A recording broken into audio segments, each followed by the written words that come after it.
Hello student, welcome to online class. Today we will discuss about muscular tissue. Last topic में हमने muscular tissue start किया था, but इसके parts के बारे में हमने डिस्कस नहीं किया था. तो सबसे पहले समराइज कर लेते हैं कि muscular tissue होता क्या है.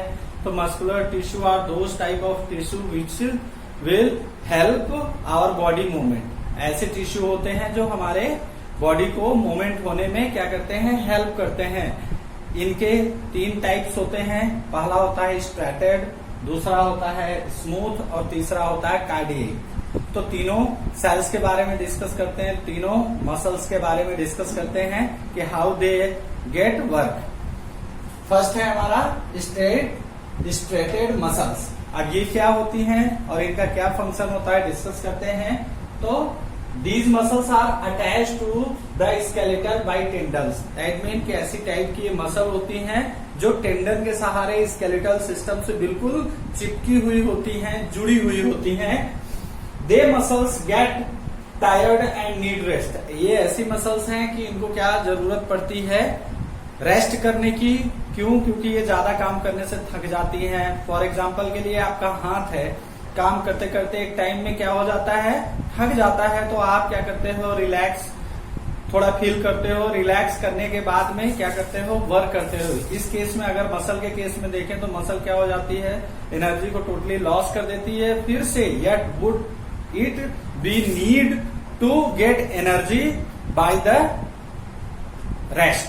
ये क्या करती है, रेस्ट के द्वारा फिर से एनर्जी को गेन करती है और फिर से वर्क करने के लिए प्रिपेयर हो जाती है. तो टायर्ड होने के बाद में रेस्ट जरूरी है. Cell of this are multi nucleated. यहाँ पे ये जो सेल्स होती हैं, किसकी, स्ट्रेटेड मसल्स की जो सेल होती हैं, ये क्या होती है, मल्टी न्यूक्लिएटेड होती हैं. दैट मीन कि एक से ज्यादा यहाँ न्यूक्लियस होंगे. साथ ही साथ it contains A special protein called. किस वजह से ये वर्क करती हैं, तो इनमें क्या होता है, एक स्पेशल टाइप का प्रोटीन प्रेजेंट होता है जिसको हम बोलते हैं कॉन्ट्रैक्टाइल प्रोटीन. कॉन्ट्रैक्टाइल प्रोटीन की वजह से ये क्या करती हैं, वर्क करती हैं. और which contract and relax to cause movement. जो सिकुड़ना, फैलना, इनका क्या होता है, वर्क होता है. वो किसकी वजह से होता है, कॉन्ट्रैक्टाइल प्रोटीन की वजह से. तो कई बार क्वेश्चन में पूछा भी जाता है कि why striated muscles are need to be rest. तो उसमें आपको आंसर लिखना होता है कि ये क्या होती है, वर्क करती है, ओवरऑल टोटली डिपेंड होती है किस पे, सेल्स के प्रोटीन पे. तो वो क्या होता है, जब प्रोटीन लॉस हो जाता है तो एनर्जी एक तरीके से लॉस होती है.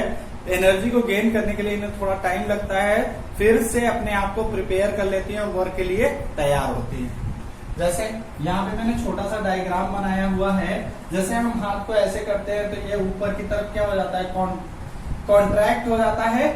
और जैसे और नीचे वाला हिस्सा क्या हो जाता है, रिलैक्स फील हो जाता है, स्ट्रेट हो जाता है बिल्कुल. जैसे ही हम ऐसे हाथ किए तो ऊपर का कॉन्ट्रैक्ट नीचे की तरफ रिलैक्स हुआ और ऊपर की तरफ क्या हो जाता है, कॉन्ट्रैक्शन हो जाता है. तो ये जो सेल्स होती हैं, यहाँ देख लीजिए इस टाइप से, ये इनका इंटरनल डायग्राम है, ये एक्सटर्नल हैंड है. तो इंटरनल डायग्राम में आपको दिखेगा एक सेल एक सेल एक सेल. और इनमें क्या होता है, ये मल्टी न्यूक्लिएटेड, एक से ज्यादा न्यूक्लियस इसमें पाए जाते हैं. अगला डिस्कस करते हैं स्मूथ मसल के बारे में. तो ये क्या होती है, और साथ ही साथ इसमें वॉल्यूमेंट्री मसल होती है. दैट मीन कि हम इनको क्या कर सकते हैं, टच कर सकते हैं, छू सकते हैं, इसलिए इन्हें क्या बोला जाता है, वॉल्यूमेंट्री मसल भी हम बोलते हैं. अब स्मूथ मसल्स के बारे में डिस्कस करते हैं. तो ये इस टाइप की मसल क्या होती है, इनवॉल्यूमेंट्री होती है, जिसे हम टच या छू नहीं सकते हैं. इस टाइप की मसल से ये होती है, इसलिए इनको बोला जाता है इनवॉल्यूमेंट्री. और यूनिन्यूक्लिएटेड होती है. दैट मीन कि इनके जो मसल्स होते हैं, जो सेल होंगी, वो सेल में एक ही न्यूक्लियस प्रेजेंट होता है, इसलिए क्या बोले जाते हैं, यूनिन्यूक्लिएटेड. दैट मीन कि एक सेल, एक न्यूक्लियस वाले. स्पिंडल इन शेप्ड, स्पिंडल शेप बोला जाता है, जैसे किनारे से पतला और बीच से मोटा हो. यहाँ पे देखो ये सेल है और इसका एक न्यूक्लियस है. तो uninucleated and spindle in shape. That mean कि किनारे से पतली होंगी और बीच में मोटी, तो स्पिंडल शेप हम बोलते हैं. These are found in, कहाँ मिलती हैं, These are found in walls of the stomach. That mean कि जो पेट का कवरिंग होता है वहां इंटेस्टाइन है हमारा, ब्रॉन्ची है जो हमारा वाइंड पाइप होता है, उसके बाद में जो ब्रॉन्चीज लंग्स के ऊपर होते हैं, तो उन्हें वहां पे आइरिस ऑफ द आई, जो आइरिस होता है आंखों का, वहां पे भी ये क्या होती है, प्रेजेंट होती है, पाई जाती है, एटसेट्रास। अब आते हैं cardiac muscle. Cardiac muscle that mean कि एक तरीके से हार्ट पर वर्क करने वाले दीज मसल्स आर इनवॉल्वेंट्री। ऐसे मसल्स क्या होते हैं, इनवॉल्वेंट्री होते हैं, इन्हें भी हम क्या नहीं कर सकते, टच नहीं कर सकते हैं, इसलिए इनवॉल्वेंट्री होते हैं।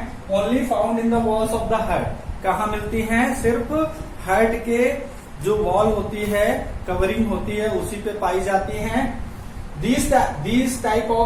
These type of muscles are uninucleated, that mean कि ये भी क्या होती हैं, uninucleated होती है और साथ ही साथ ब्रांचेड होती हैं। जैसे हम इसको अगर एक से माने तो एक ही में दो ब्रांच अटैच्ड है, और देखिए एक न्यूक्लियस और ये न्यूक्लियस दूसरे सेल्स का, तो ये क्या होती है, ब्रांचेड सेल होती हैं। जैसे हमारा वाइंड का ब्रॉन्चियोल्स होता है, ठीक उसी तरीके से यहाँ भी ब्रांचेस प्रेजेंट होते हैं हार्ट में। In these muscles, rhythmic contraction and relaxation occurs throughout life.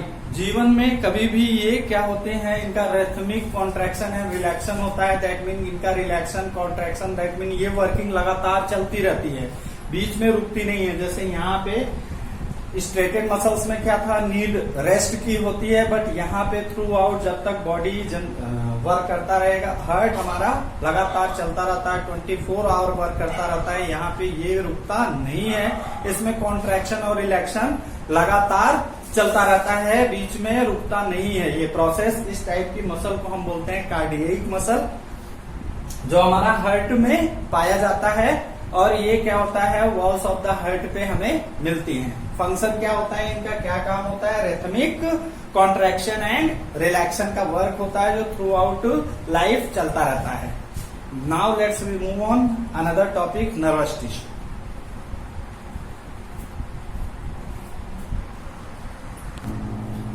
Nervous tissue discuss कर रहे थे, तो नर्वस टिश्यू में देखते हैं जो हमारा नर्वस टिश्यू है ओवरऑल पूरा होल बॉडी में प्रेजेंट होता है। क्यों? क्योंकि जो हमारा नर्वस सिस्टम होता है, नर्वस टिश्यू के वजह से ही बना होता है। जो नर्वस सिस्टम है हमारा, सेंट्रल नर्वस सिस्टम है, वो दो चीजों से मिलकर बना है। एक साइड में हमारा ब्रेन अटैच्ड होता है, दूसरे साइड में हमारा स्पाइनल कॉर्ड अटैच होता है, और दोनों का ज्वाइंट भी होता है। तो कई इंफॉर्मेशन स्पाइनल कॉर्ड के थ्रू डिटेक्ट होती है, कई इंफॉर्मेशन हमारा ब्रेन क्या करता है, वर्क करता है। तो यहाँ पे तीन टाइप के नर्व जुड़ी होती हैं। पहला होता है सेंसरी नर्व, दूसरी होती है मोटर नर्व, और तीसरी जो नर्व होती है उसे हम बोलते हैं रिले नर्व, जो दोनों नर्व के लिए वर्क करती है। सेंसरी नर्व जो होती है और जो दूसरी मोटर नर्व होती है, इन दोनों नर्व के लिए ये क्या करती है, वर्क करती है। सिंपल केस है कि हम क्या करते हैं, तवा गर्म है, तवे पे हम उंगली को टच करें, जैसे ही टच करते हैं हमें क्या इफरवेंस आता है, फटाक से इफरवेंस आता है कि तवा बहुत गर्म है, हाथ जल्दी से हटाओ। कैसे पता चला? नर्वस सिस्टम, नर्व के थ्रू क्या होते हैं, सिग्नल्स एडॉप्ट किए जाते हैं। सिग्नल एनवायरमेंटल से एडॉप्ट करके तुरंत ही इफेक्टर मसल से वर्क कराना ही क्या होता है, हमारा नर्वस टिश्यू होता है, जो वहां पे वर्क करता है। जो हमारा नर्वस टिश्यू होता है वो उसमें जो वर्क करने वाला होता है टोटली क्या होता है, न्यूरॉन होता है। कैसे न्यूरॉन होता है, कैसा दिखता है, वो यहाँ देखते हैं। ये है न्यूरॉन का ओवरऑल स्ट्रक्चर। इस टाइप से हमारा न्यूरॉन होता है। तो न्यूरॉन का स्ट्रक्चर है, उससे स्ट्रक्चर से पहले डेफिनेशन थोड़ी सी डिस्कस कर लेते हैं। पहला है cell of the nervous system are highly specialised.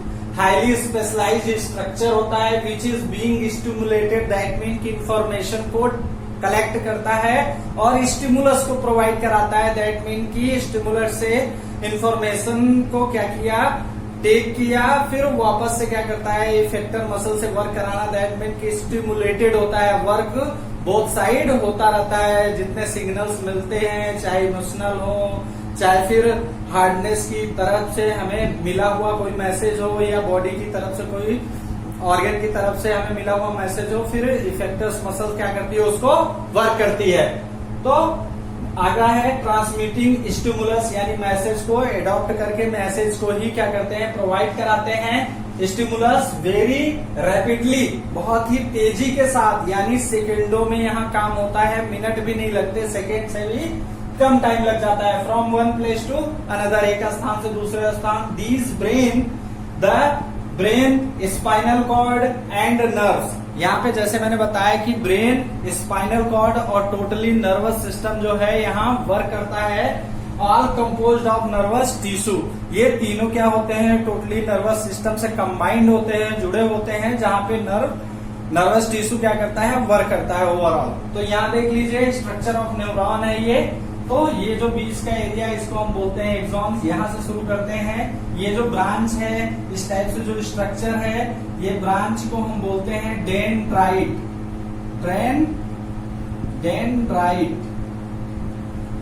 Dendrite इसको बोलते हैं। इस टाइप का जो स्ट्रक्चर होता है, यहाँ पे ये न्यूक्लियस है, तो इसको